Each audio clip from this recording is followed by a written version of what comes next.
O mundo pré-dilúvio. A história mais impactante da humanidade, onde pessoas viviam por mais de 100 anos, onde supostos gigantes viviam sobre a terra, inclusive animais, e que desperta curiosidade em muita gente.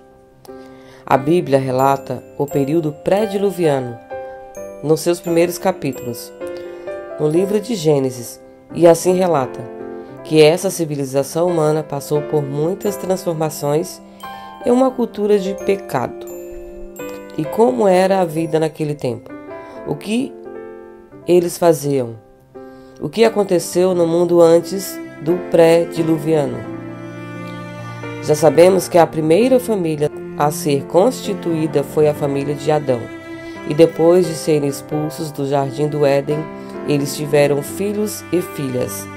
E tendo como primeiro filho Caim, assim como ele foi o primeiro filho, ele também foi o primeiro assassino, matando seu próprio irmão.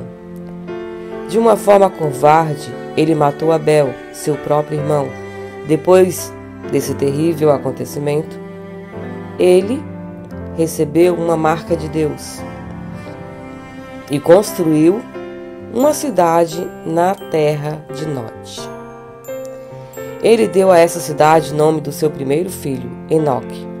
E essa cidade, antediluviana, sendo a primeira cidade mencionada na Bíblia, em Gênesis capítulo 4. E diferentemente do que muitos explicam, a Bíblia relata que o homem foi criado por Deus como ser racional e moralmente capaz. Isso significa que, embora o homem experimente um tipo de evolução intelectual e conhecimento de novas tecnologias, biblicamente não houve um processo evolutivo como espécie conforme defendida por várias teorias. Isso significa bem claro quando olhamos para o período antediluviano. Como foi dito, Caim era bem desenvolvido a ponto de edificar uma cidade. E seus descendentes, por sua vez, foram responsáveis por grandes inovações. Uma delas, as tendas, a criar rebanhos de gado e desenvolver artes com instrumentos musicais, e a forjar ferramentas através do trabalho com ferro e cobre. Depois do tempo de Noé, a Bíblia mostra como o homem tinha capacidade e recursos necessários para construir uma grande arca conforme instruções divinas. Embora a Bíblia não forneça muitos detalhes, fica claro que nessa época houve um grande desenvolvimento tecnológico e cultural. E qual foi a duração desse período?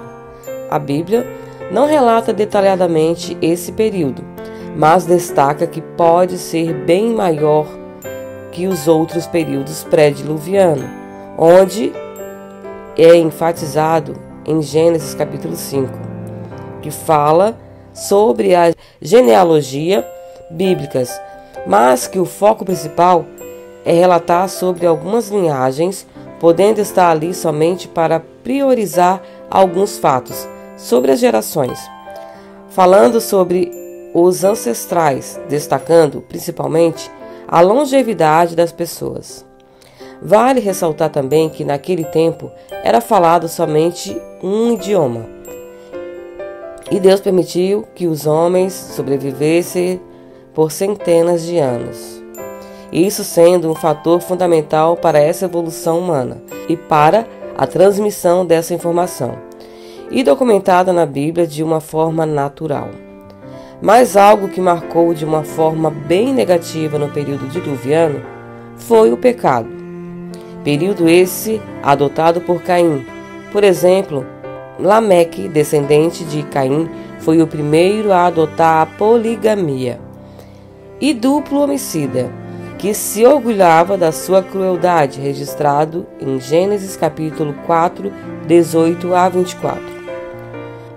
A propósito, Caim, que matou Abel, ele não se arrependeu.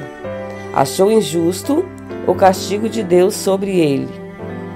Gênesis capítulo 6 registra e relata que os filhos de Deus se misturaram às filhas dos homens, e houve um relacionamento entre pessoas piedosas com pessoas ímpias, fazendo com que a impiedade prevalecesse entre os homens. Isso significa que a linhagem da geração de Sete foi a única que perseverou no conhecimento de Deus.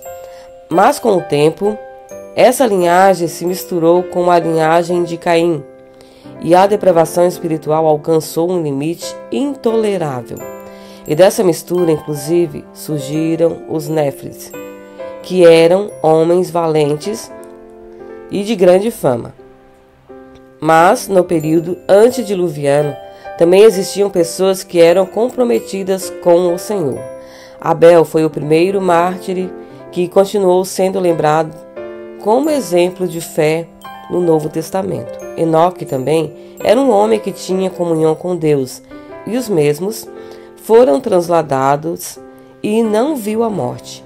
E foi justamente também Noé que viveu naquela época, cresceu e se desenvolveu como um homem, e por sinal, a única família que foi poupada por Deus, e assim aconteceu a história do dilúvio.